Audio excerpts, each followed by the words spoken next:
navegarei no oceano do Espírito e ali adorarei ao Deus do meu amor. Eu adorarei ao Deus da minha vida, que me compreendeu sem nenhuma explicação. Peça para Ele: Espírito, Espírito, que desce como fogo, vem como em Pentecoste e enche-me de novo. Espírito, Espírito, que desce como fogo, vem como em Pentecoste, oh, vem e enche-me de novo. Nós vamos navegar, eu navegarei no oceano do Espírito e ali adorarei. Tu és, Senhor, o Deus do meu amor. Eu adorarei ao Deus da minha vida, que me compreendeu sem nenhuma explicação. Espírito, Espírito, que desce como fogo, vem como em Pentecoste, oh, vem e enche-me de novo. Espírito, Espírito, que desce como fogo, vem como em Pentecoste, oh, vem e enche-me de novo. Eu adorarei. Aplauda o Senhor Jesus, Ele está aqui. Aleluia. Glória a Deus.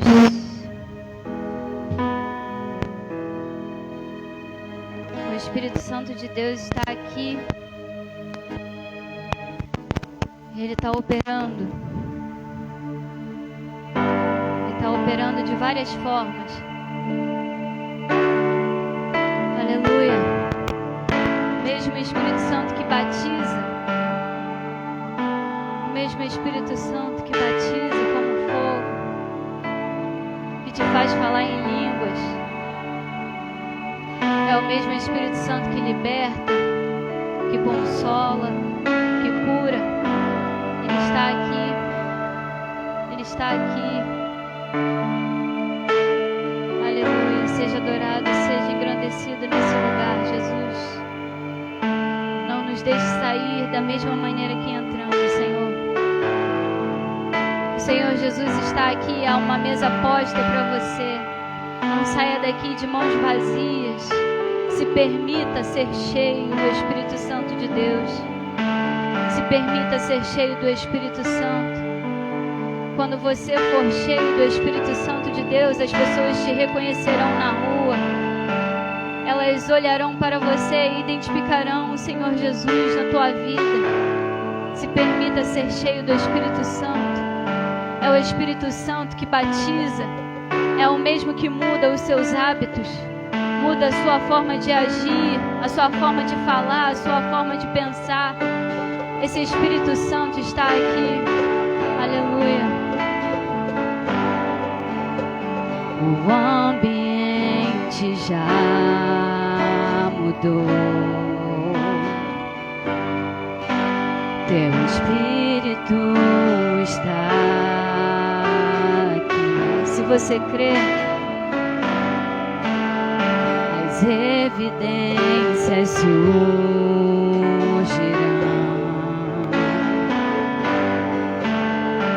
Espírito está aqui. O ambiente já mudou. Profetiza isso na sua vida. Teu Espírito está aqui. As evidências surgirão.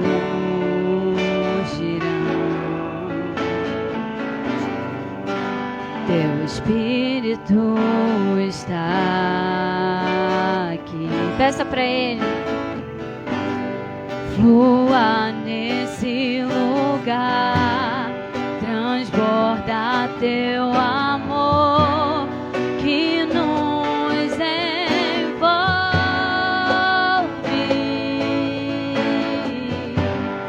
A ti me achegarei pra encontrar teu amor que nos envolve.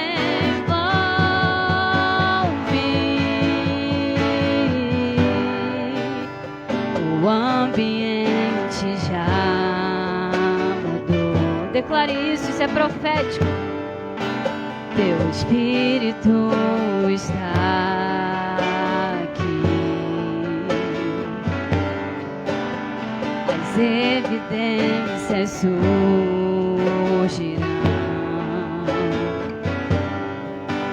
Teu Espírito está aqui. Peça para Ele fluir na sua vida.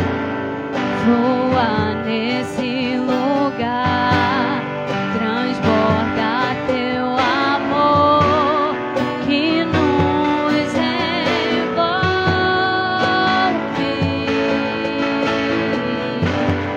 A ti me achegarei pra encontrar teu amor que nos envolve. Flua, peça pra Ele. Flua nesse lugar, transborda. Ele tá aqui, o dono do amor tá aqui. Seja envolvido, seja abraçado. No nome de Jesus, nós chegar, Senhor. Aleluia. Pra encontrar teu amor que nos envolve. Espírito de Deus, vem sobre nós, te desejamos.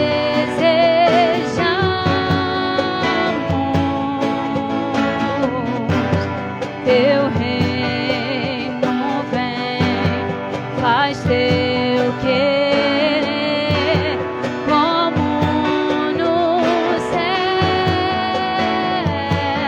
Espírito de Deus, vem. Espírito de Deus, vem sobre nós, te desejamos. O reino é teu, Senhor. Teu reino vem, faz teu querer, como no céu.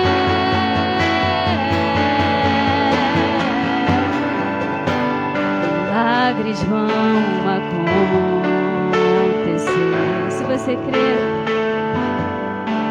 teu Espírito está aqui. As evidências surgirão.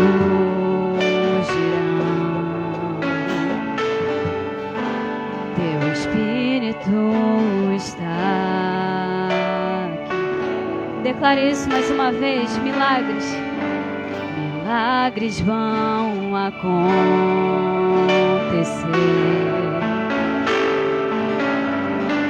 Teu Espírito está aqui.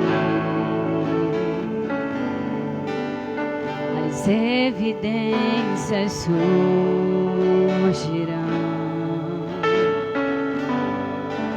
Teu Espírito está aqui.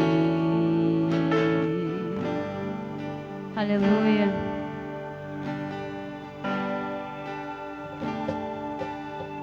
Aleluia.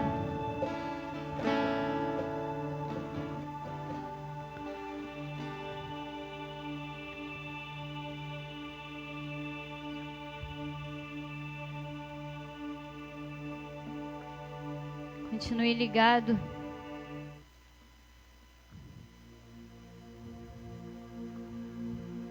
Aleluia. Entrega ao Senhor Jesus o seu melhor louvor. Eu sei que eu já falei isso, mas às vezes tem que ser didático. A gente tem que ficar relembrando o que você veio fazer aqui. Porque muitas vezes a gente vem para a casa do Senhor, porque já estamos acostumados a vir, porque é domingo. E quando vai chegando perto das 5 horas, a gente começa a se arrumar, mas a gente esquece o que a gente veio fazer nesse lugar. E assim como disse a canção que a gente cantou quase agora, quando a gente chega nesse lugar, o ambiente ele tem que mudar na sua vida. Quando a gente chega aqui, a sua mente tem que mudar, o seu ânimo tem que mudar. Não é porque aqui é um lugar mágico, mas é porque Deus está aqui para ser louvado e ser adorado. Aqui é o teu momento.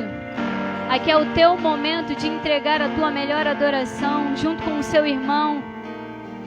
Aleluia. Assim como o Martiliano falou, se os anjos louvam a Deus, o que poderemos fazer, Senhor? O que poderemos fazer nós? Logo você, Jesus, tão grande, tão poderoso, tão majestoso. Entenda uma coisa: não existe nada nesse mundo que consiga justificar o que Deus fez por você. Não existe nada. A gente entende isso quando a gente entende a graça do Senhor. Muito obrigado, Jesus. Que a tua graça possa nos envolver nessa noite. Que a tua graça, Senhor, esteja aqui pairando nesse lugar, impedindo, Jesus, que qualquer coisa atrapalhe a nossa adoração. Aleluia. Antes de eu falar, tu cantavas sobre mim. Tu tens sido tão, tão bom pra mim.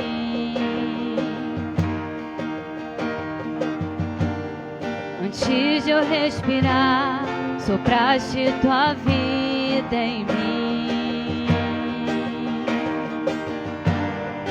Tu tens sido tão, tão bom pra mim. Oh, impressionante, infinito, ousado amor de Deus.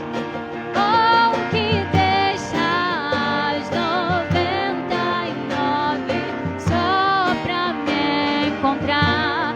Não posso comprá-lo, nem merecê-lo, mesmo assim se entregou. Oh, impressionante, infinito, ousado amor de Deus.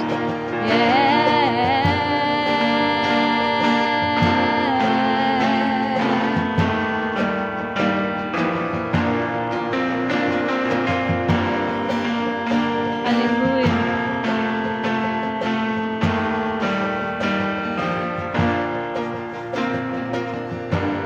Inimigo eu fui, mas tudo o amor lutou por mim.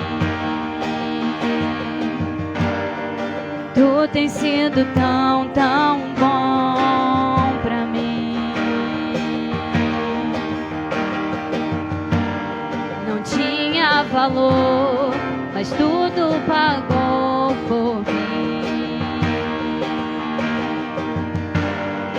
Tu tens sido tão, tão bom pra mim. Oh, impressionante, infinito, ousado Deus. Oh, que deixa as 99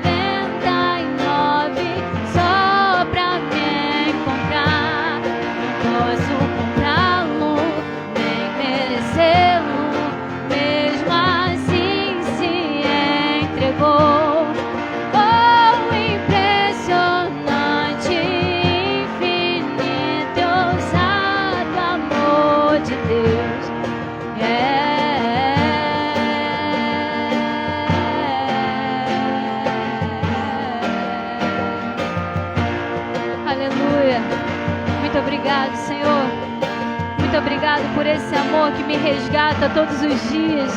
E olha o que Ele faz por você.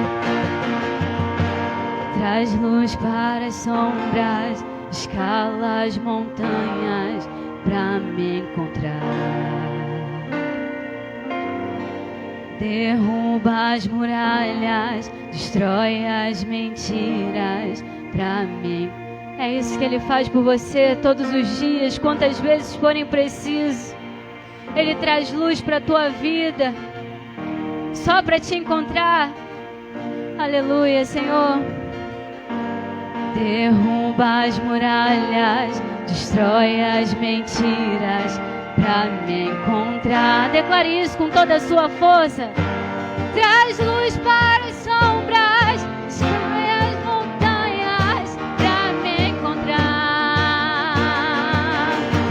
Derruba as muralhas, destrói as mentiras pra me encontrar. Declare mais uma vez. Traz luz para as sombras. Oh, aleluia! Muito obrigado, Deus, muito obrigado. Derruba as muralhas, destrói as mentiras pra me encontrar. Oh, impressionante, infinito, ousado amor de Deus. Oh, que deixa as 99 só pra me encontrar. Não posso comprá-lo, nem merecê-lo, mesmo assim se entregou. Oh, impressionante, infinito, ousado amor de Deus.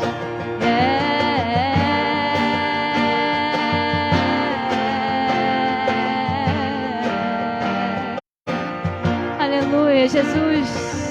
Muito obrigado, Senhor. Muito obrigado, Jesus. Muito obrigado porque nós não merecíamos, mas fomos comprados, Senhor, por um alto preço. Muito obrigado, Jesus. Aleluia. Aplauda o Senhor Jesus. Amém. Pode se sentar.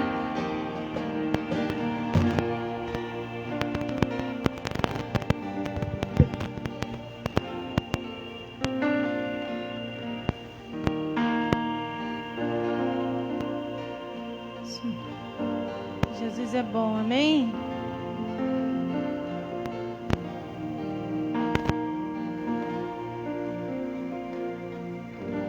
Ele sabe exatamente o que veio fazer em você.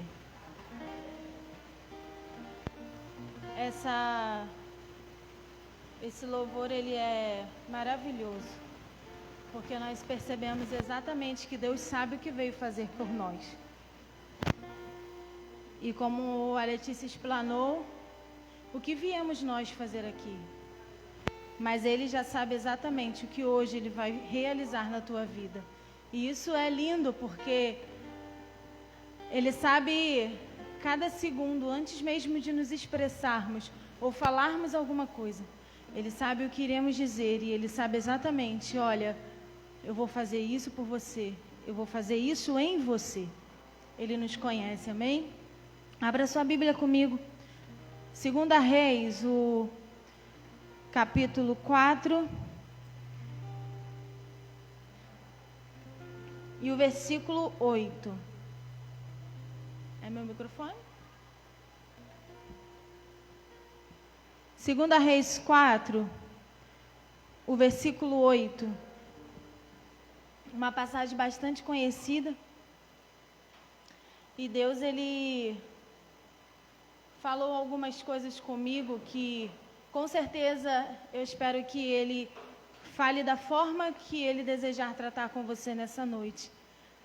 Amém? Nos diz assim a palavra do Senhor, 2 Reis 4, 8. E o título é Eliseu e a Sunamita. Certo dia, Eliseu passou por Sunem, onde morava uma mulher rica, que instituiu para que ele ficasse para uma refeição. Em outras versões, não fala mulher rica, fala uma mulher importante.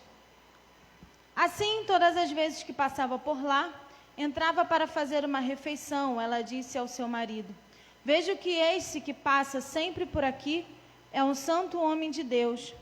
Vamos fazer um quarto pequeno no terraço da casa e colocar nele uma cama, uma mesa, uma cadeira e uma lamparina.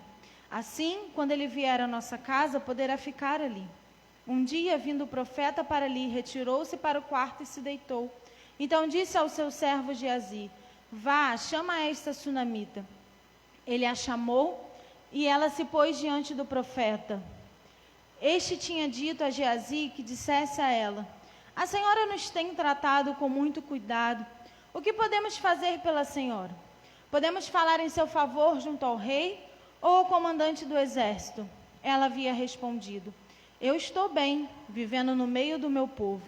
Então o profeta perguntou a Geazi: o que se pode fazer por ela? Geazi respondeu: ora, ela não tem filhos e o marido dela é velho. Eliseu disse: vá, chama-la. Ele a chamou e ela se pôs à porta. Então o profeta disse à mulher: por este tempo, daqui a 1 ano, você terá um filho nos braços. Ela disse: não, meu senhor, homem de Deus, não minta para esta sua serva. A mulher engravidou e no ano seguinte, no tempo determinado, deu à luz a um filho, como Eliseu tinha dito. O menino cresceu e certo dia foi encontrar-se com seu pai que estava no campo, com os ceifeiros. De repente ele disse a seu pai: ai, minha cabeça, ai, minha cabeça. Então o pai disse a um dos servos: leve-o para a mãe. Ele o tomou e o levou para a mãe. O menino ficou sentado no colo dela até ao meio-dia e então morreu. Ela subiu e o deitou sobre a cama do homem de Deus, fechou a porta e saiu. Chamou o marido e lhe disse: mande um dos servos e um dos jumentas. Preciso ir depressa falar com o homem de Deus e voltar. O marido respondeu: por que você quer falar com ele hoje? Não é dia de festa, da lua nova, nem sábado. Ela respondeu: não faz mal. Então ela mandou preparar a jumenta e disse ao servo: pegue as rédeas e vamos. Não diminua a marcha, a não ser quando eu disser. E ela sim partiu e foi falar com o homem de Deus no Monte Carmelo. Ao vê-la de longe, o homem de Deus disse a Geazi, seu servo: veja, é a sunamita. Corra ao seu encontro e pergunte a ela: vai tudo bem com você, com o seu marido, com o menino? Ela respondeu: vai tudo bem. Quando ela chegou ao homem de Deus no monte, agarrou-se aos pés dele. Geazi se aproximou para arrancá-la, mas o homem de Deus lhe disse: deixe-a, porque a sua alma está amargurada. E o Senhor não escondeu isso de mim. E o Senhor escondeu isso de mim. Não me revelou nada a respeito. Então a mulher disse: por acaso eu pedi ao Senhor algum filho? Eu não lhe disse que não me enganasse? Então o profeta disse a Geazi: cinja os lombos, pegue o meu bordão e vá. Se encontrar alguém, não o cumprimente, e se alguém cumprimentar você, não responda. Põe o bordão sobre o rosto do menino. Porém a mãe do menino disse: tão certo como vive o Senhor, e como você vive, não o deixarei. Então Eliseu se levantou e foi com ela. Geazi foi adiante deles e pôs o bordão sobre o rosto do menino. Porém não houve nele voz nem sinal de vida. Então voltou para encontrar-se com Eliseu e lhe disse: o menino não acordou. Quando o profeta chegou à casa, eis que o menino estava morto sobre a cama. Então ele entrou, fechou a porta e orou. Subiu à cama, deitou-se sobre o menino, e pondo a sua boca sobre a boca dele, e os seus olhos sobre os olhos dele, e as suas mãos sobre as mãos dele, se estendeu sobre ele, e o corpo do menino aqueceu. Eliseu se levantou e andou no quarto de um lado para o outro. Tornou a subir a cama e estendeu para o outro. Tornou a subir a cama e se estendeu sobre o menino. Este espirrou 7 vezes e abriu os olhos. Então Eliseu chamou a Geazi e disse: chama a sunamita. Ele a chamou. Quando ela chegou, ele disse: pegue o seu filho. Ela entrou, lançou aos pés de Eliseu e prostrou-se em terra, pegou o seu filho e saiu. Essa leitura é um pouco grande, mas é uma história que a gente precisa realmente ler para não cortá-la no meio do caminho. Bastante conhecida de todos, e nós vamos falar, esse texto sobre a perspectiva de Deus para nós, tanto com Eliseu quanto com a sunamita. Amém? E eu tenho certeza que entenderemos o que Deus, Ele de lá de cima nos contempla. E o que nós aqui aprendemos com esse texto? Feche os seus olhos. Senhor, nós nessa noite te pedimos que o Teu Espírito que é Santo ministre sobre nós, Senhor, aquilo que o Senhor, ó Deus, anseia que venhamos a entender. Eu costumo sempre dizer que o Senhor tem uma forma especial de tratar e de trabalhar com cada um. E isso não depende de mim, na verdade isso não depende de ninguém, isso depende do que o Senhor quer fazer por nós. E nós entregamos tudo nas Tuas mãos nessa noite. Nós te entregamos a primazia dos nossos corações, nós te entregamos, Senhor, tudo que vai ser falado aqui. Espírito Santo, quero te pedir que a Tua boa presença possa nos invadir, assim como já tem nos invadido. Que as Tuas palavras sejam de tratar, Senhor, sobrenatural com cada coração aqui nessa noite. Senhor, que possamos aprender e viver a cada dia aquilo que o Senhor espera de nós. Senhor, nessa noite nós repreendemos, Senhor, tudo que não provém de Ti, sobre a nossa mente, sobre o nosso coração. Senhor, nós queremos apenas a Tua presença. Nós queremos apenas a Tua presença sobre nós. Nós te agradecemos, ó Pai, em nome de Jesus. Amém? Amém. Nessa introdução nós vamos falar um pouco o momento em que Eliseu se torna sucessor de Elias. Volta lá comigo no capítulo 2. Nós não vamos ler o capítulo todo, mas ele fala exatamente, a gente pode ir lá pegar do versículo 9, no momento em que Elias é elevado ao céu, e Eliseu ele se torna sucessor dele. Quando eles estão no Jordão, ele é elevado aos céus, e antes de ser levado, Elias ele fala para Eliseu: o que queres que eu faça por você? E ele fala: eu quero porção dobrada do teu espírito. E aí vocês conhecem mais ou menos a narração da história. Elias fala para ele: você fez um pedido difícil, mas se você me ver, quando eu for levado embora, será como você pede. Porém, se você não me ver, assim não será feito. E a partir desse momento, Eliseu passa a ser sucessor de Elias. E as pessoas que estavam ali passam a seguir a Eliseu, porque eles percebem que o poder que habitava em Elias passou para Eliseu. E com isso, os homens, 50 homens que estavam ali, eles passam a ser seguidores de Eliseu, porque ali havia algo diferente, porque ali na realidade havia Deus. E naquela época, naquele tempo, as pessoas elas viam e elas conheciam Deus pelos grandes feitos que Ele fazia. Diferente de quando Jesus sentava e ensinava, diferente quando Jesus vinha e passava pelos lugares e fazia milagres, sinais, demonstrando que Ele era o Salvador. Naquele tempo as pessoas viam quem era Deus através das coisas sobrenaturais que aconteciam.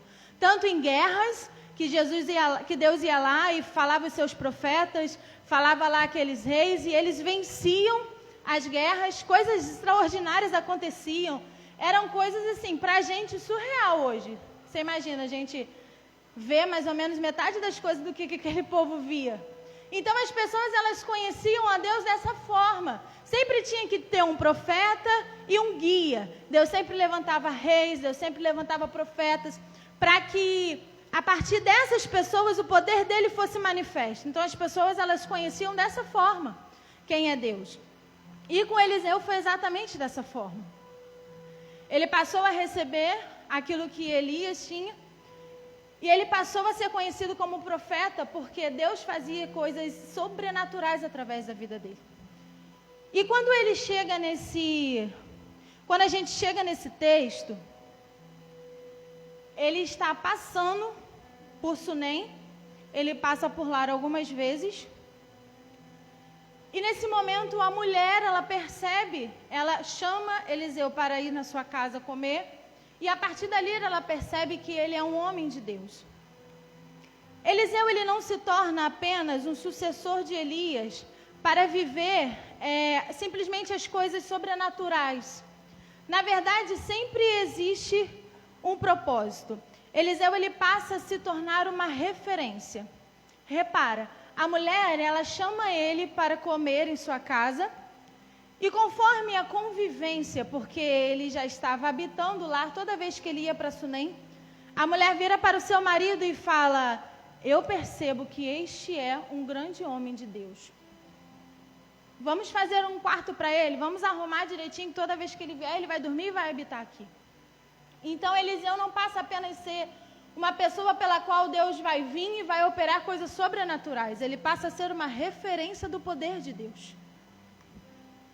E ela passa a ter essa evidência, acredito eu, que não pelos grandes feitos dele, mas por conhecê-lo. Porque, como eu disse antes, as pessoas daquela época conheciam a Deus muito pelo que ele fazia através dos profetas. Mas naquele momento ali, com a sunamita, eles simplesmente tiveram convivência. Porque se você for ver, ele só faz algo extraordinário por ela e na casa dela depois. Então ela percebe isso, provavelmente com as atitudes, provavelmente com a fala, provavelmente com o modo que ele agia. E ela diz para o seu marido: este é um grande homem de Deus. A partir daí, Eliseu passa a habitar na casa dela. E nós vamos aplicar esse texto, como eu disse lá no início, entendendo qual é a perspectiva de Deus para nós, aprendendo tanto com Eliseu quanto com a sunamita. O primeiro ponto é que Deus tem a perspectiva que sejamos reconhecidos como homens e mulheres de Deus, não por grandes feitos, mas porque Ele está em nós. Temos aprendido aqui que a maior evidência do poder de Deus é a transformação que o Evangelho traz sobre as nossas vidas. A gente tem estudado sobre isso. E se você for parar para analisar e você pensar, eu não sei se você já fez essa oração alguma vez e você parou e falou: Deus, qual é a sua perspectiva sobre mim? O que o Senhor espera que eu seja? E assim como Eliseu, o Senhor espera que venhamos a ser exatamente reconhecidos como homens e mulheres de Deus, mas que a evidência seja a transformação que o Evangelho causou em nós. Porque hoje em dia, nós temos várias pessoas fazendo coisas mirabolantes, que às vezes eu fico assim, caraca, sinistro. Mas que são pessoas que não conseguem manter ninguém do seu lado. São pessoas que afastam pessoas de Deus, porque às vezes falam que não tem que falar.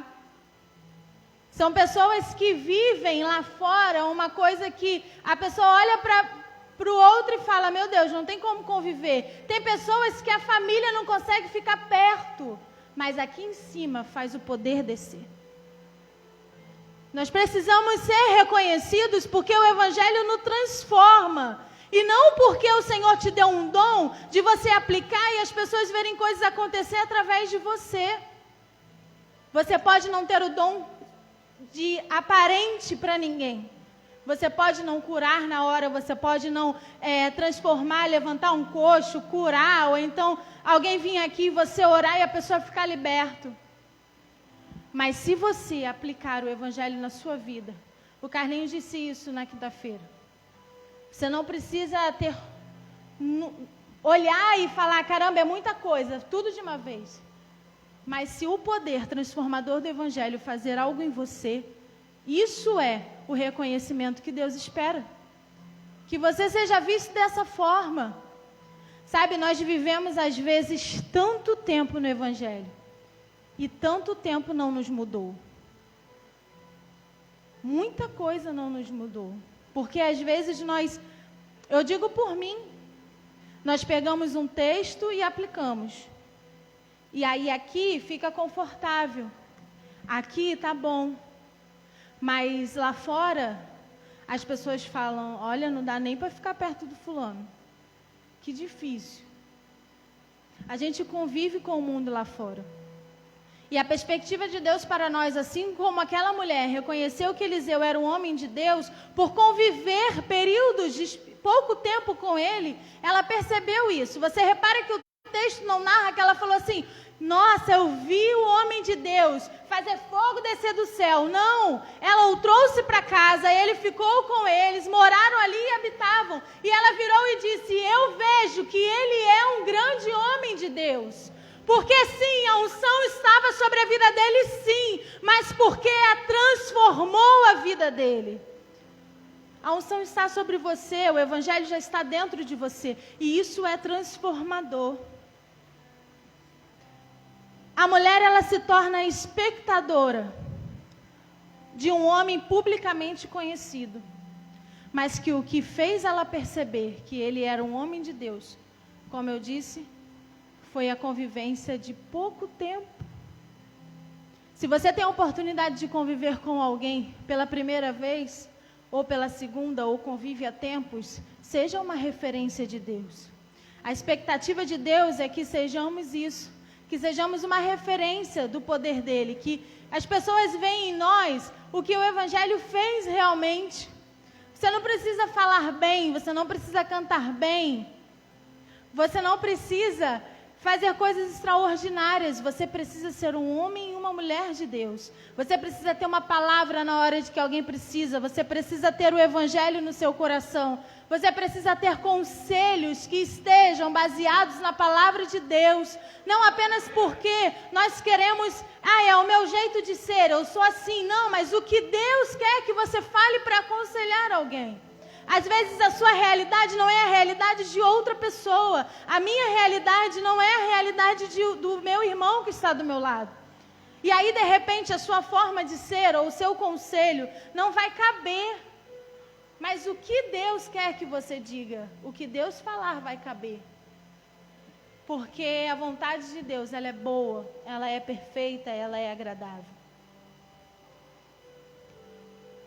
Quanto mais o conhecemos e buscamos o seu reino, nos tornamos mais parecidos com ele. A perspectiva de Deus é que venhamos a nos tornar mais parecidos. Mas como? Buscando, conhecendo, buscando, conhecendo. Mateus 6,33, um versículo bastante conhecido. Mas busquem em primeiro lugar o reino de Deus e a sua justiça, e todas as demais coisas serão acrescentadas. Quanto mais do reino buscarmos, mais parecidos com ele tornaremos. E aí o Senhor, ele olhará para nós e falar: isso aí, meu filho, vai lá, tá certo. É desse jeito. Eu vejo o juiz de Deus, é isso aí.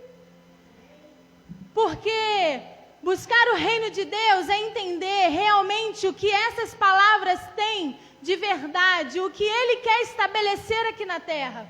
Porque o reino é algo diferente do que às vezes pensamos. Então, quanto mais buscamos, mais parecido com ele nós nos tornamos. Eu não sei qual é a sua expectativa quando você entra numa igreja. Eu não sei se você já entrou em alguma igreja dessa forma. Eu vim porque eu preciso de um milagre. Eu vim porque eu preciso de uma resposta. Eu vim porque eu preciso muito de uma cura. Eu vim porque eu preciso muito saber o que Deus quer para mim. Eu não sei qual é a sua expectativa quando você entra numa igreja. Eu não sei qual é a sua expectativa quando você entra aqui ou quando você entra em qualquer outra igreja. Mas eu sei da expectativa de Deus para você em te trazer aqui ou te levar em qualquer outra igreja. Entenda uma coisa, nunca vai ser pelo que você precisa, mas vai ser pelo que Ele quer fazer em você. Não entre em lugar algum esperando que Deus faça algo naquele momento ou que Deus vá te dar aquilo. O grande lance do Evangelho e entender o que é o reino é exatamente isso. Na verdade, não é o que nós esperamos deles, mas é o que Ele espera de nós. Porque se você entra aqui com uma expectativa de que vai acontecer alguma coisa, de imediato, de que tua cura vai chegar, de que aquele profeta lá é bom e ele vai, ele fala e o milagre acontece. Bebe a água que dá certo, tá com alguma coisa que vai... E se você entrar assim com essa expectativa, você vai se frustrar, porque o dia que não acontecer, você não entendeu o verdadeiro sentido do reino. Porque na verdade o Senhor, Ele veio para nos transformar. Nós temos aprendido isso.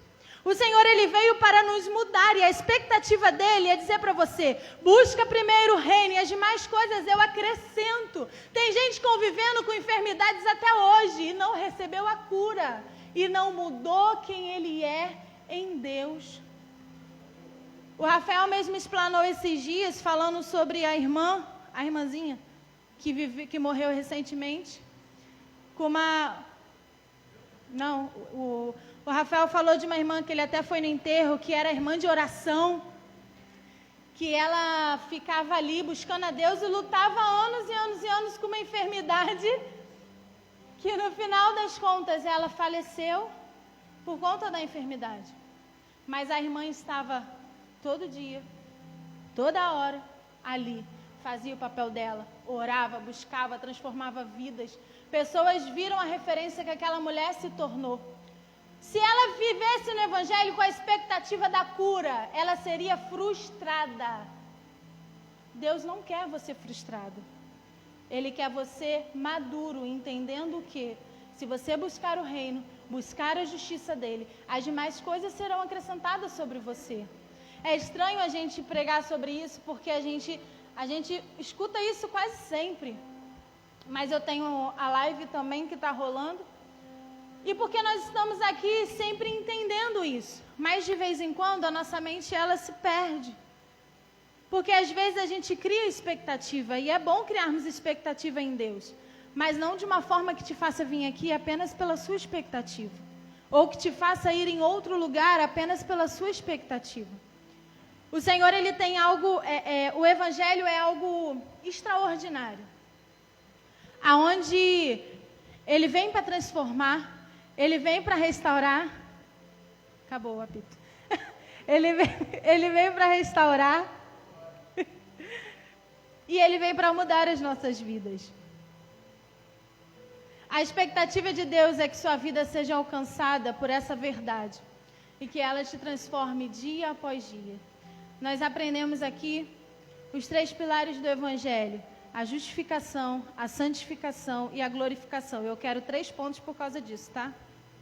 Tá, Rafael? Obrigada.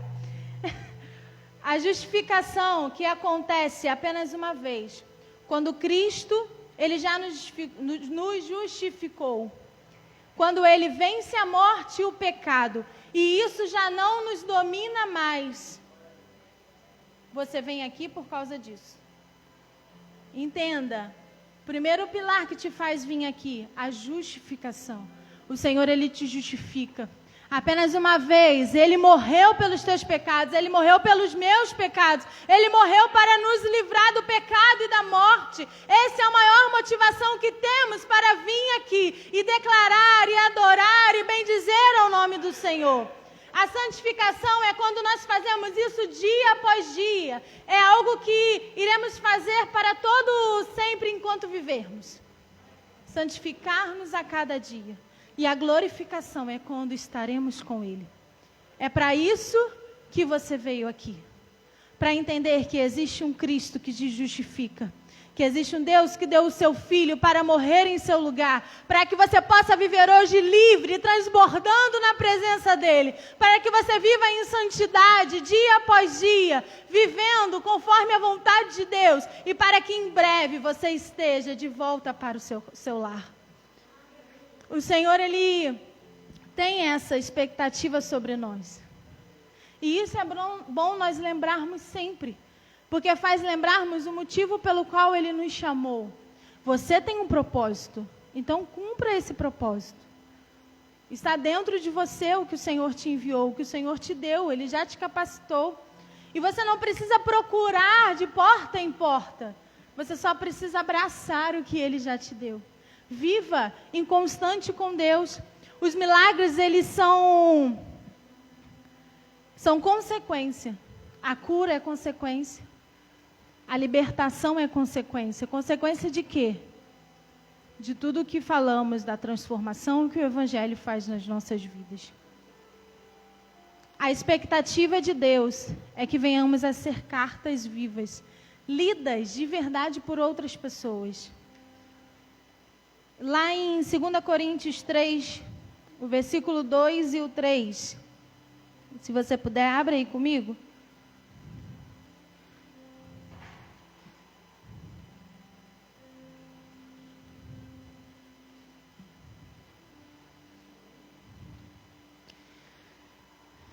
Segunda Coríntios 3. Achei aqui. Amém? Ah, tá aqui. Dei mole, fiquei procurando há um tempão. Isso aí, vamos lá. É que a versão é diferente, eu me perdi. Será que estamos começando a nos recomendar outra vez? Somos como aqueles que precisam entregar-lhes ou pedir-lhe cartas de recomendação. Vocês mesmos são nossa carta, escrita em nosso coração, para ser reconhecida e lida por todos. Agora você vai e se envia para as pessoas. Brincadeira. Mas deixa as pessoas ler a sua vida. Deixa as pessoas ler a sua vida, a sua história. Deixa as pessoas verem o que o Evangelho fez na sua vida. Dizendo popularmente, se você não valia nada, hoje você vale muito. Se você mentia, hoje você não mente mais. Se você enganava os outros, hoje você não engana mais. Se você era uma pessoa que ninguém suportava, hoje você é uma pessoa suportável. O Evangelho faz isso. Se você era uma pessoa descrente, hoje você tem fé. Se você era uma pessoa que não conseguia lidar com as situações difíceis, hoje você consegue lidar com as situações difíceis. O Evangelho, ele te transforma. O Evangelho, ele te muda. Essa é a primeira expectativa que Deus espera de nós. E a segunda, a gratidão é a base para que a nossa perspectiva mude sobre a nossa realidade. O texto que lemos, vou voltar aqui. Nós sempre ouvimos as pessoas falando sobre o sunamita, que falavam, tem que ser igual o sunamita, vai tudo bem. Tá tudo ruim? Vai tudo bem. Fala que tá tudo bem. Você sempre ouviu isso, fala a verdade. Falar sobre o sunamita vai tudo bem. Mas é verdade, tem que falar que tá tudo bem mesmo. O que eu percebo nessa mulher é a gratidão que ela tem. Não porque ela era rica. Você pode pensar assim, claro, ela era rica, ela era importante. O que lhe faltava? Faltava sim. Se você for perceber a resposta dela para o profeta quando ele fala que ela vai ter um filho, você percebe que a resposta dela é de esperança e de dor ao mesmo tempo. Porque no fundo aquela mulher ela sonhava em ter um filho sim. Só que ela aprendeu a conviver com a ausência do filho. E nem por isso ela deixou de ser grata. Porque repara a resposta dela. Meu Senhor, não minta para essa sua serva. Se ela de verdade não tivesse expectativa de ter um filho, a resposta seria outra. Não, eu não quero não precisa não. Obrigada. Mas foi diferente. A intenção da resposta dela foi diferente. Se você ler bem, você percebe que tem uma expectativa, uma esperança e ao mesmo tempo uma ilusão de algo que nunca aconteceu. E nem por isso, quando alguém pergunta para ela assim, quando o profeta pergunta para ela, o que podemos fazer por você? Ela não pede um filho, mesmo com a ausência do filho. Ela fala, não, eu estou bem. Estou habitando bem no meio do meu povo, está tudo de boa. E aí eles incomodados ainda falam, mas o que podemos fazer por ela? E aí Geazi fala, eu percebi que ela não tem filho e que o esposo dela já é velho. E aí ele vai e chama a mulher e fala, você terá um filho daqui a 1 ano. Ela tinha expectativa de ter um filho. Mas essa mulher, ela me ensinou algo muito especial. A perspectiva que ela tem sobre ela fez com que ela se tornasse uma pessoa grata. Ela sabia quem ela era. Ela estava bem com isso. Você precisa saber quem você é em Deus e ficar bem com isso. Porque se você souber quem você é em Deus, nada te abala. Mesmo a ausência de algo que você tanto quer. Porque o texto pode não ter explanado, mas a resposta dela já demonstra isso. Tanto que depois, quando ele morre, ela volta lá no profeta e fala o quê? Por alguma acaso eu pedi um filho? Por que mentiu para mim? Porque ela tinha expectativa, foi atendida, ela estava feliz com aquilo. Ou seja, ela quis dizer para o profeta, eu estava bem sem isso, eu já estava super bem resolvida sem ter o que eu tanto queria. Você me deu porque morreu. Será que sabemos viver sem algo que não temos ainda? Ou será que iremos fazer com que isso faça com que venhamos a enxergar apenas o que não temos. Toda vez, e o mais interessante é que quando ela chega para Geazi, ele pergunta, vai tudo bem com a tua casa, com o teu marido, com o teu filho? E ela fala, vai tudo bem, o menino tinha acabado de morrer. Mas por quê? Porque foi Eliseu que profetizou lá para ela o filho. Ela foi lá no Eliseu e fala, não vou sair daqui não, você vai lá comigo porque o meu filho morreu. Eu lendo isso, eu juro para você que eu fiz um teatro muito engraçado. Eu falei, não pedi nada. Por quê? Porque ela estava bem resolvida com isso. Eu percebo que essa mulher, pelas respostas dela, ela pode mostrar e nos ensinar isso. A gratidão, ela torna a sua perspectiva sobre as coisas. Repara só, quanto mais grato você é, por mais que você não tenha, você vai conseguir viver sem aquilo e agradecendo pelas outras coisas que Deus fez por você. Não é porque você não tem algo que não quer dizer que Deus nunca fez nada por você. Tem gente que vive anos sem ter o que sempre sonhou, mas está tudo bem. Eu sou grato pelo que Deus já fez por mim. Eu sou grato porque Cristo já fez por mim. E se nessa vida nós não conseguirmos o que tanto sonhamos, seja grato da mesma forma. Porque o que você mais precisa, Deus te deu. Ele alcançou a tua vida, Ele transformou o teu caráter, Ele transformou o teu ser e Ele te deu algo que é eterno. Então, se algo material você não tiver nesta vida, continue sendo grato a Deus. Porque não vivemos sempre o que queremos, vivemos sempre o que precisamos viver nele. Nem tudo é do jeito que a gente quer.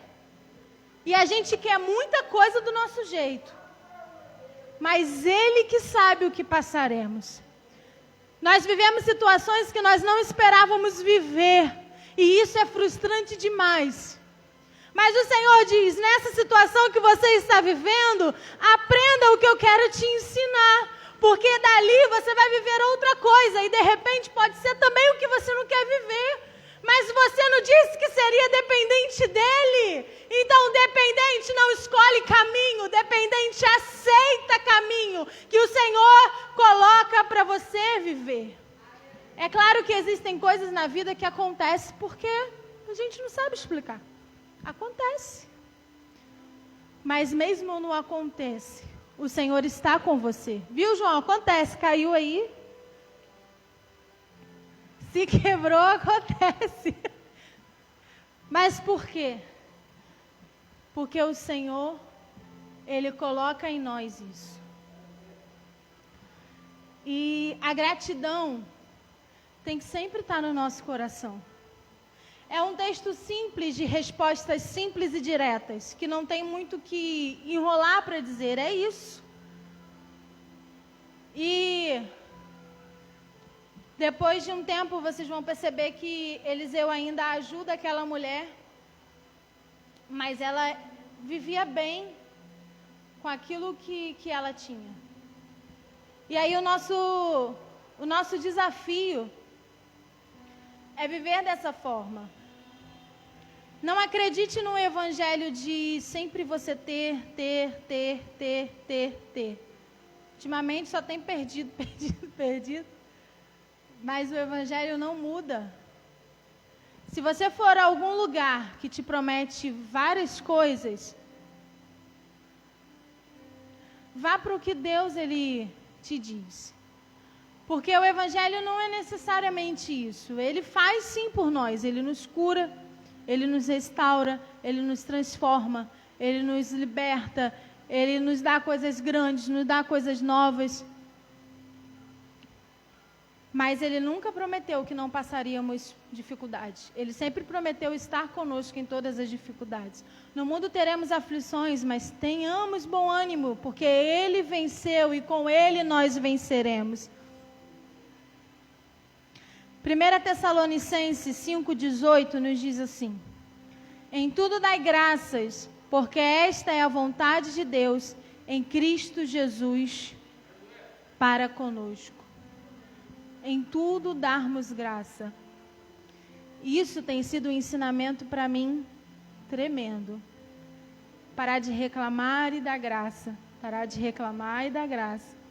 E eu percebi que quanto mais eu reclamava, pior ficava. Reclama demais, nossa, fica ranzinza, reclama de tudo.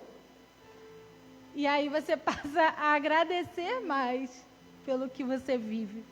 E você percebe que não é tão ruim assim. Nem sempre está tão bom, mas o que importa é que eu estou na presença dele. O que importa é que você foi resgatado. O que importa é que você foi transformado. O que importa é que você foi liberto. O que importa é que você estará com ele eternamente. Isso é o que importa para nós. O que vivemos aqui é apenas uma escola. Nós temos que viver. Nós aprenderemos. E a cada dia o Senhor nos ensinará alguma coisa. Mas o que importa é o que o Evangelho fez na tua vida. Essa palavra te transformou. É incrível como uma palavra transforma a vida de alguém. Porque é algo sobrenatural. Ninguém acredita, mas transforma. As pessoas têm dificuldade de acreditar na palavra por ser apenas um livro escrito. Mas ele não é apenas um livro escrito. Ele é um livro que tem tudo o que Deus ele tem a dizer a nós. Escrito por homens. Mas Deus estando ali, a cada palavra, a cada letra, a cada coisa que foi colocada aqui, é porque é importante de você saber. É porque Deus quer falar com você através disso. Se tivermos com dúvidas, pegue a sua Bíblia, leia. Se não sabe o caminho a seguir, pegue a sua Bíblia, leia. Essa palavra tem o poder de transformar. Ela tem o poder de transformar. Essa é a verdade que nós recebemos. E a palavra vai dizer que conhecereis a verdade, e a verdade nos libertará. Ela nos libertará do engano, ela nos libertará da mentira, ela nos libertará de um evangelho de promessas que ele nunca disse para você isso. Ela nos libertará a cada dia. Então, a gente pode ter 30 anos de crente, mas essa palavra tem que nos libertar todo dia. Ela me liberta todo dia, porque nós somos seres humanos e passamos crise toda hora. Toda hora a gente entra em crise por alguma coisa. E nós precisamos ser libertos por essa palavra todo dia. É uma crise de algo que você não consegue conquistar e que você sente incapaz. Aí o Senhor diz para você, olha, eu te fiz capaz de você conquistar. É algo na sua família que você acha que não vai acontecer nunca. E aí ele fala, olha, se creres em mim, verás a glória de Deus. Então essa palavra tem poder dia após dia sobre nós. Não importa se estamos 100, 50, 30, 2, 1 ano na presença dele. Viveremos, conheceremos a verdade e a verdade nos libertará. Dia após dia nos transformará, nos restaurará. Essa é a expectativa de Deus para nós. Tu és bom, Senhor. Obrigada porque o Senhor nos transforma. Obrigada porque o Senhor nos liberta. Obrigada porque o Senhor confia em nós. Tu és santo e nós te agradecemos por isso. Obrigada porque a tua palavra foi escrita há mais de não sei quantos mil anos. E ela hoje ainda é viva. Porque a palavra de Deus ela é viva e eficaz. Aleluia. Ele é bom. Você ainda vê o Senhor transformando vidas. Ele é o mesmo ontem, o mesmo hoje e será eternamente. Ele não muda. Ele não muda. Então você não pode permitir que o seu tempo de casa te torne uma estátua. Uma pessoa que viva no automático sem viver as coisas sobrenaturais. Ainda tem tempo, ainda há tempo de vivermos coisas extraordinárias em Deus. Não se acostume com o que você vive. Queira sempre mais algo de Deus. Queira sempre ir além do que Deus te colocou. Sabe por quê? Porque essa vida que temos é para vivermos o que Deus tem para nós. E se chegarmos no momento de virmos para a igreja, sentarmos, ouvirmos, sabemos, disso eu sei, disso eu não sei. Ele já falou, ele transformou. E se nada disso fizer hoje algo diferente em nós, nós precisamos orar e pedir, Senhor, me quebra e faz de novo. Porque, gente, Viver na inércia é muito ruim. Porque quando o Senhor quiser aplicar algo novo em você, você vai achar estranho, vai falar assim, eu nunca fiz isso, Deus agora quer me botar para fazer isso. Porque você já está acostumado. Mas Deus, Ele é Deus de novidade de vida. Se é novidade de vida, não é novidade só porque você aceitou e é novidade, mas é novidade porque você aceita e você vive no dia seguinte novidade. No dia seguinte é novidade de novo. E no outro dia é novidade. Passa anos e anos e anos e anos e é a novidade de vida que Ele tem para você.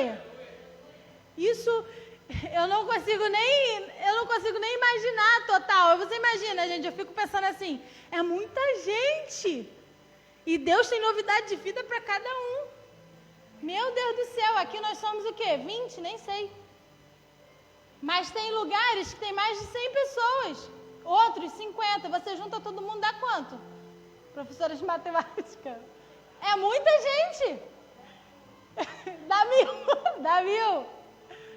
E aí, no fim das contas, o Senhor é grande, te conhece e te faz viver novidade de vida, faz viver outro coleguinha novidade de vida, porque isso é poder de alguém que é superior a todas as coisas. Eu acho lindo isso. Deus ser grande e habitar em nós, porque é muita gente.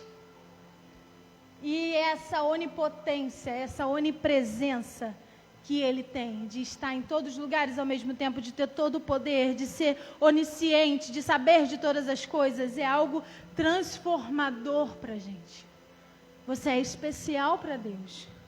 Mesmo com tantas pessoas aqui, você é especial para Deus. Eu me sinto especial. Da última vez eu falei, somos vários únicos de Deus. E é verdade. Deus não olha só para você, Ele está olhando para a sua amiga do lado, está olhando para a irmã que está em casa. Mas por quê?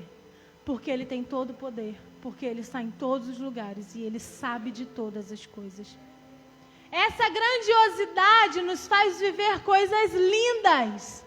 Então mergulhe nessa grandiosidade, deixa Deus fazer o que Ele quer fazer na sua vida. Não perca tempo nesta terra, não perca tempo enquanto você vive na presença dEle de não viver coisas novas e coisas extraordinárias. É o tempo de você viver o que você nunca viveu em Deus. É tempo dEle tirar as suas formas de pensar e realizar, e a forma dEle vir sobre você, e você passar a viver e a realizar coisas que você nunca realizou nele.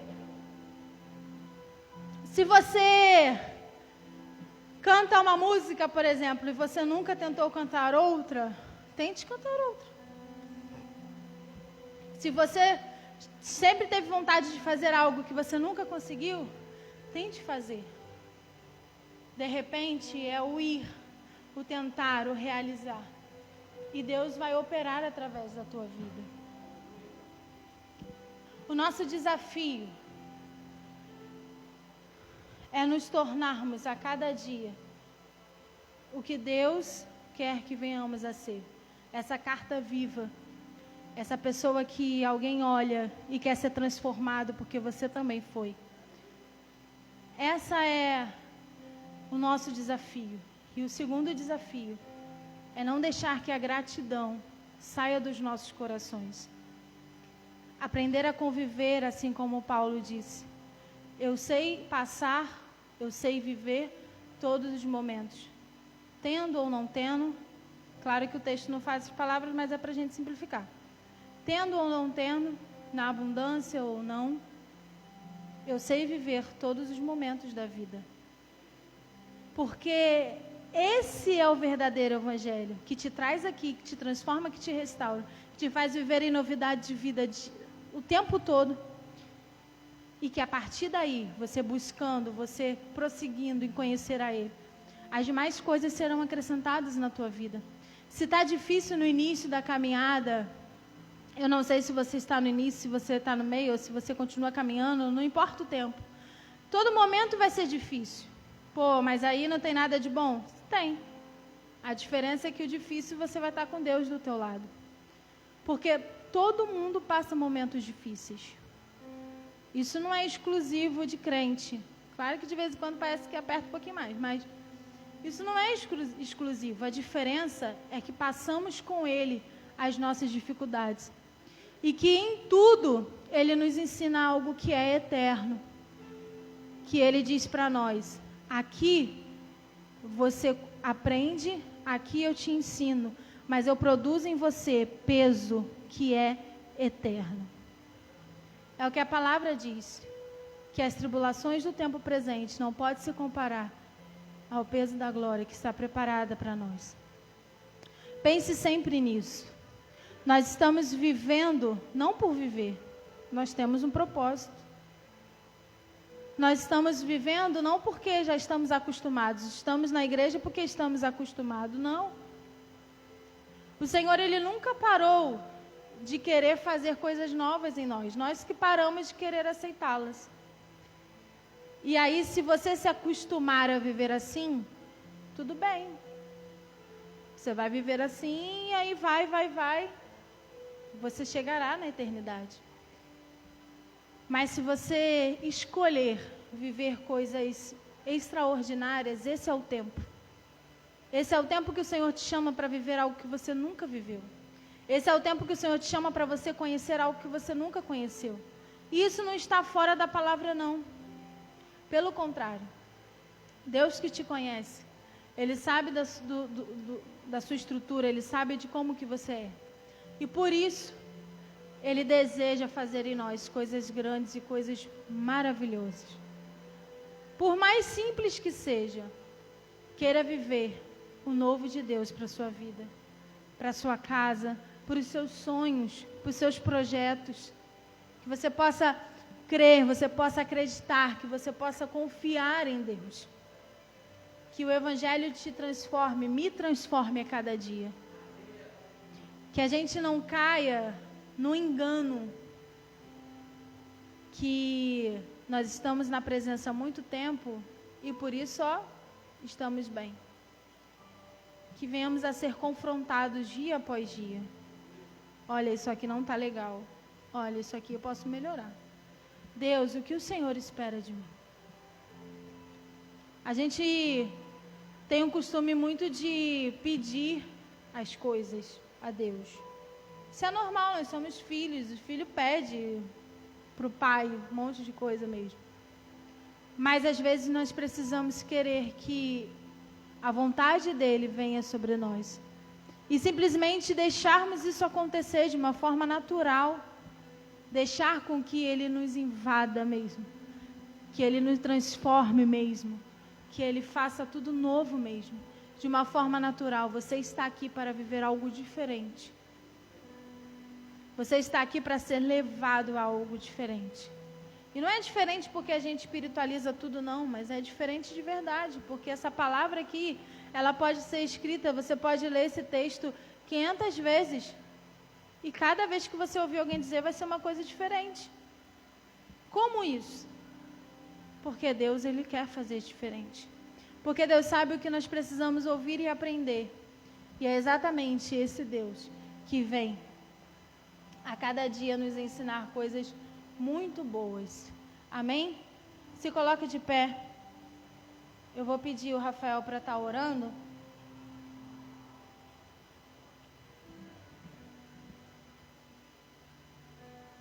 Pegar um papel lá? Letícia vai pegar o papel ali.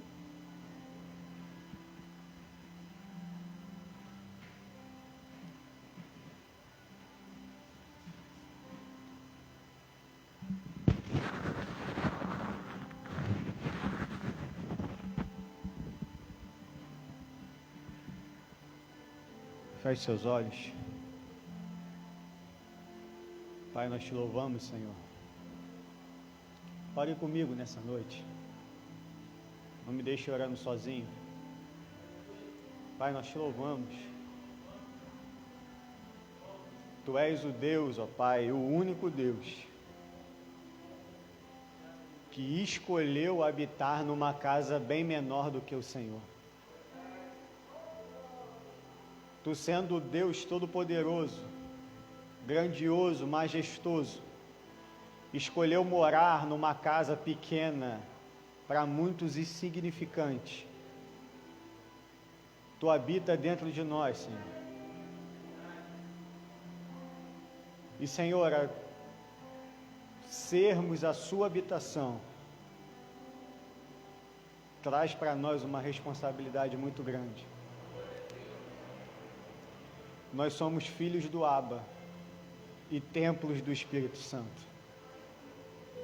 Pode estar tudo, Senhor, dando errado aparentemente. As coisas podem não sair como desejamos. O mundo pode estar um caos ao nosso redor. Mas somos filhos do Abba e templos do Espírito Santo. Alguém pode falar para a gente que a nossa vida não tem importância e que nós não somos ninguém, um zero à esquerda, não chegaremos a lugar nenhum. Mas a Tua palavra diz que somos filhos do Abba e templos do Espírito Santo.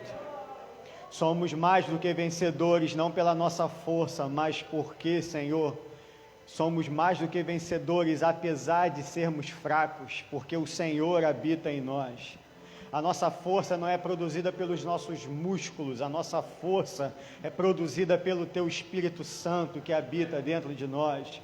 Nós somos o Teu templo, Senhor, e isso é que nos dá valor. Senhor, Tu nos deu valor, como nós cantamos aqui, Senhor, quando nós estávamos mergulhados no charco do lodo. Tu nos levantou quando nós estávamos mergulhados na lama. Tu viu algo em nós quando ninguém mais viu, Senhor. Tu nos deu valor quando todos viraram o rosto para nós. O Senhor resolveu habitar e morar dentro de nós quando essa casa era inabitável.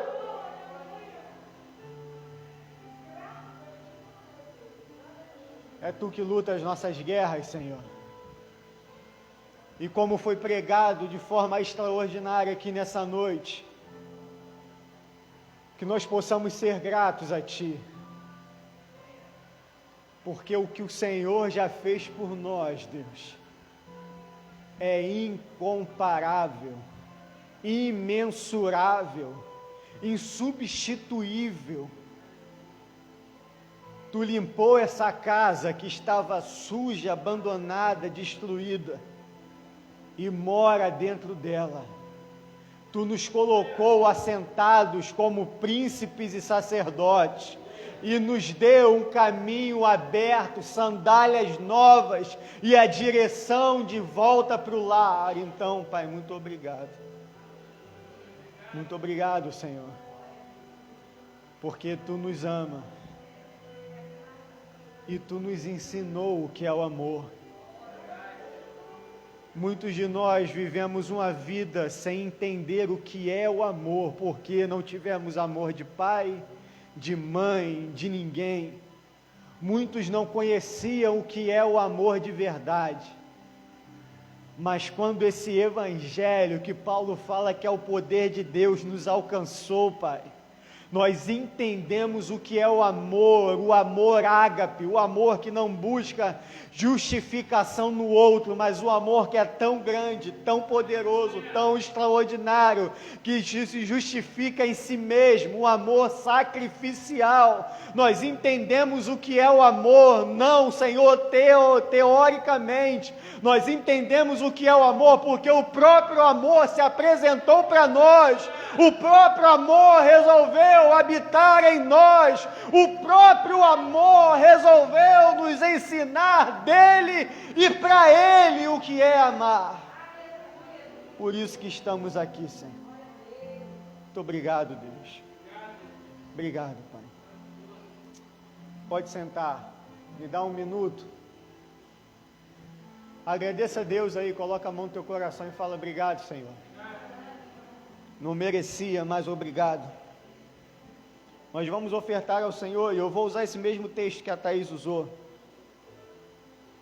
porque isso representa muito bem o que é a oferta. Essa mulher, ela faz um quarto para o profeta, com uma cadeira, uma mesa, um candelabro, e o profeta fica tão tão satisfeito, tão alegre com aquilo que ele quer retribuir ela de alguma forma. E ele vai até ela e manda seu servo e pergunta: o que eu posso fazer por você? Eu conheço o rei, eu conheço governantes, eu conheço os homens poderosos dessa cidade. Eu posso ir lá e conseguir alguma coisa para você, talvez um pedaço de terra melhor, algo que você não tenha, uma forma de te ajudar financeiramente. E ela responde: não, meu senhor, eu habito no meio do meu povo, ou seja, eu tenho tudo que eu preciso, eu também conheço muita gente influente, eu não preciso de nada. Sabe o que essa mulher está falando para Eliseu?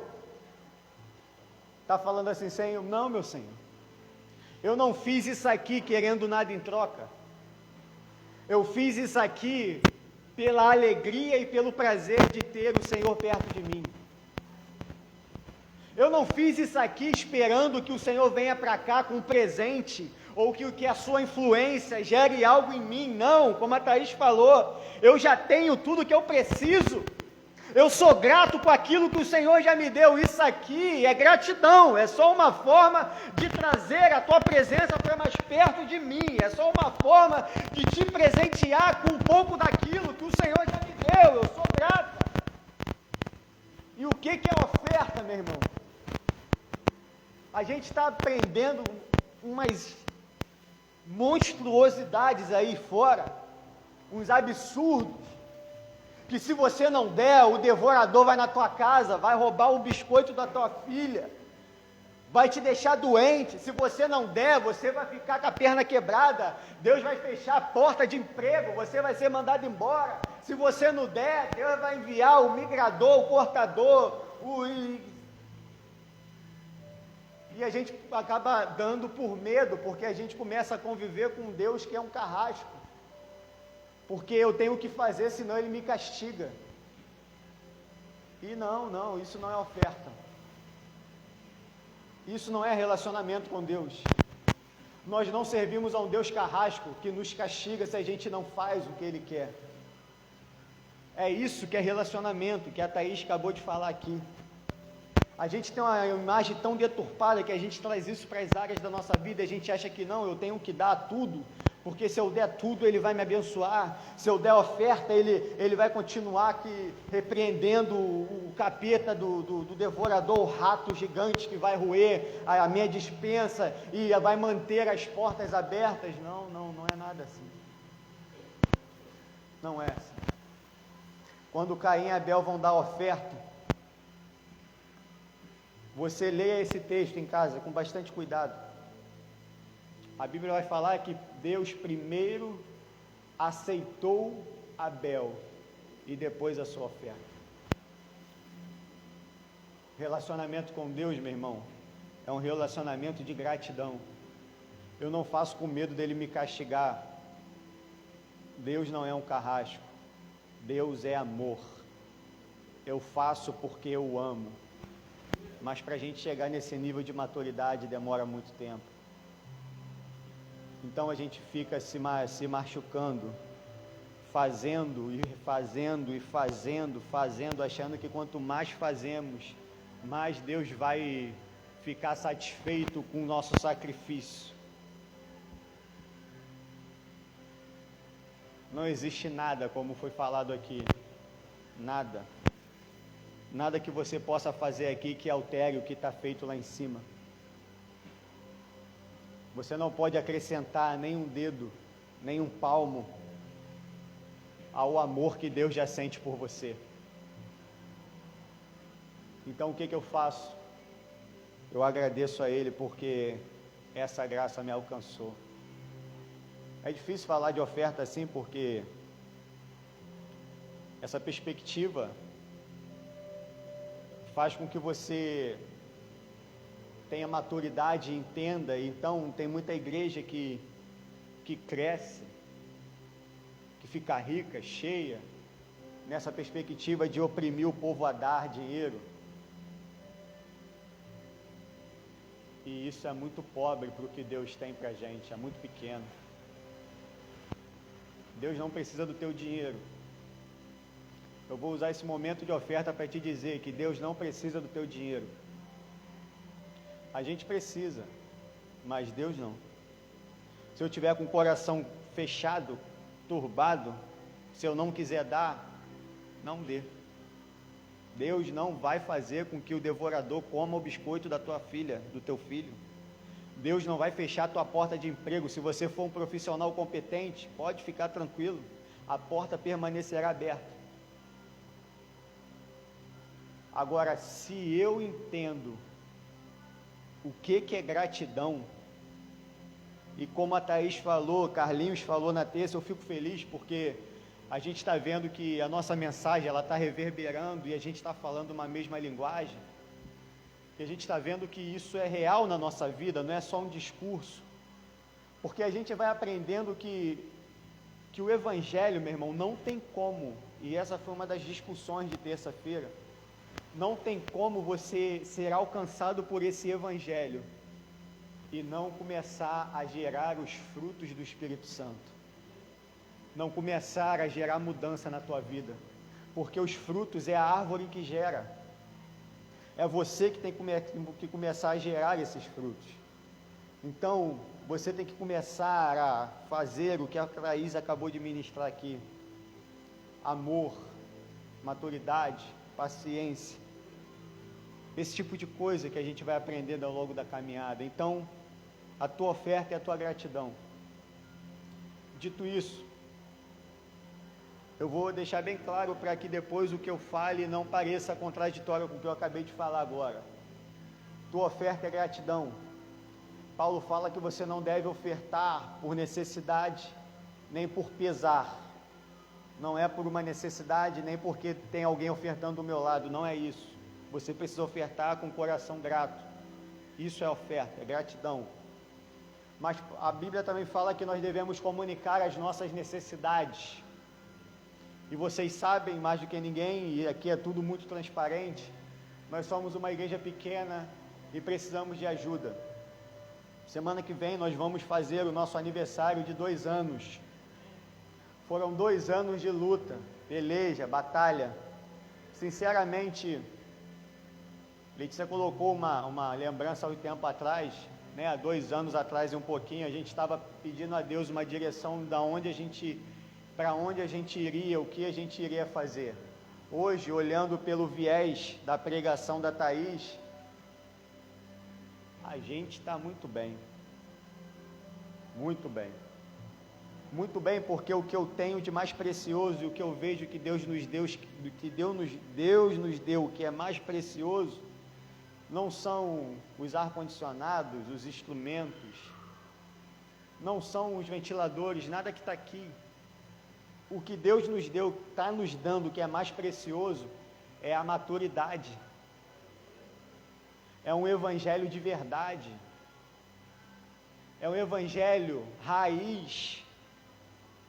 É um evangelho que te ensina o que a Bíblia diz. E isso, meu irmão, está difícil de achar aí fora. Então, nós temos alguns desafios. Você viu aí que a gente tirou a nossa grande churrasqueira que estava aqui, que fazia já parte da nossa decoração. Você estava sentindo uma falta no teu coração, alguma coisa estava diferente aqui que você não sabia o que era, né? A gente tirou, eu, Carlinho e Pedrinho. A gente deu umas 2.000 viagens com tijolo. Meu ombro ficou com ovo, de tanto tijolo que eu carreguei lá para baixo. Mas a gente ainda tem que pintar, tem que terminar lá atrás, a gente tem que fechar, fazer algumas coisas, e a gente quer fazer isso ainda essa semana. Então, mais uma vez, para ficar bem claro, tá? Não é para isso, não é por isso que eu falei que você vai ofertar. Não é. Mas a sua oferta será investida nisso. Então eu quero te pedir, nos ajude, tá? Oferte com todo o teu coração. Você que é dizimista dessa casa, não negligencie isso. Não negligencie isso. Faz parte do nosso culto. Você está dando para Deus, não é um favor que você está fazendo para Deus, dando os 10% do teu salário. Meu irmão, Marcelino fala isso, eu vou falar o que ele fala. O dizimista, ele não vive com 90% não, ele vive com os 10%. Porque o dizimista fiel, meu irmão, ele vê o milagre acontecer. Eu posso falar isso porque eu já vi. Então seja fiel, porque nós temos muitas coisas para fazer, nós temos muitas coisas para resolver. Esse mês, só a nível de, como está só os da casa aqui, a live pode até desligar se quiser, tá? Fica na paz, em nome de Jesus, você que está aí em casa, até quinta-feira, que nós vamos falar uns particulares aqui, e você depois a gente entra em contato contigo, tá bom?